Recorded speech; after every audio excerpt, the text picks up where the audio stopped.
ఏం చేస్తాండారబ్బా అంతా?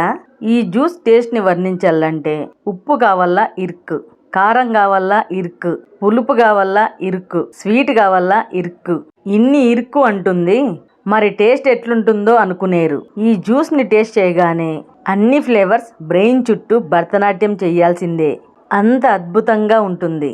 మరి లేట్ చేయకుండా వాటర్ మెలన్ జ్యూస్ని చేసుకుందాం పదండి. మాది అనంతపురం కాబట్టి వాటర్ మెలన్ని కలంగరకాయ అంటాం. అనంతపురం వాళ్ళు ఎవరన్నా ఈ వీడియో చూస్తుంటే కామెంట్ చేయండి. అర్థం కలంగరకాయని ముక్కలుగా కోసుకొని తీసుకోవాలి. ఇత్తనాలు తీసుకునే పని లేదు, టైం వేస్ట్. జ్యూస్ చేసినాక ఫిల్టర్ చేసుకుంటే సరిపోతుంది. జ్యూస్ జార్ తీసుకొని కట్ చేసుకున్న వాటర్ మెలన్ ముక్కలను మిక్సీ జార్లోకి వేసుకోవాలి. ఒకటి మీడియం సైజు నిమ్మకాయని తీసుకొని రసం పిండుకోవాలి. ఈ జ్యూస్లో నిమ్మకాయ పులుపు లైట్గా తగులుతూ రీఫ్రెషింగ్గా ఉండి నీరసాన్ని తగ్గిస్తుంది. నిమ్మరసాన్ని మిస్ చేయకండి. 2 టేబుల్ స్పూన్ల చక్కెర, మీ కాయ తీపిని బట్టి చూసుకొని వేసుకోండి. నేను చేసే క్వాంటిటీకి షుగరు కరెక్ట్గా సరిపోయింది. 1/4 స్పూన్ మిరియాల పొడి, 1/4 స్పూన్ బ్లాక్ సాల్ట్, 1/4 స్పూన్ ఉప్పు, 5-6 ఐస్ ముక్కలని వేసుకోండి. ఎండాకాలం కదా, చల్లగా తాగితే తృప్తిగా ఉంటుంది. మూత పెట్టి గ్రైండ్ చేసుకొని వస్తాను. జ్యూస్ని గ్రైండ్ చేసుకొని వచ్చిన సాధ్యమైనంత వరకు పలుకులు లేకుండా మిక్సీ పట్టిన జ్యూస్ని ఫిల్టర్ చేసుకుందాం. వడగట్టుకునేదానికి గిన్నె తీసుకొని ఫిల్టర్ని పెట్టుకోవాలి.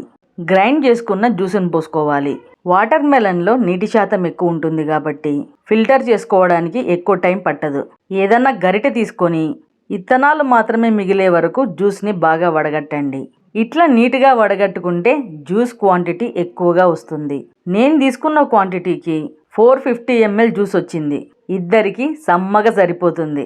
మన జ్యూస్ చూడండి, కలర్ఫుల్గా పల్చగా నీళ్ళలాగే ఉంది. గ్లాస్లో పోసి సర్వ్ చేసుకుందాం జ్యూస్ని. ఈ జ్యూస్లో నేను వేసినవి ఏవి మిస్ చేయకుండా వేసుకునేకి ట్రై చేయండి. ఇవన్నీ కలిస్తేనే వాటర్ మెలన్ జ్యూస్ వండర్ఫుల్ టేస్ట్తో ఉంటుంది. ఒక్క గుట్టుకు తాగుతానే మనం వేసుకున్న అన్ని ఇంగ్రీడియంట్స్ నాలుక పైన నాట్యం చేసినాయి. అంత పర్ఫెక్ట్గా అన్ని ఫ్లేవర్స్ తెలుస్తున్నాయి. ఈ సమ్మర్లో తప్పకుండా నేను చూపించిన వాటర్ మెలన్ జ్యూస్ని ట్రై చేయండి. ట్రై చేసినాక మీకు ఎట్లా అనిపించిందో కామెంట్స్లో ఖచ్చితంగా చెప్పండి.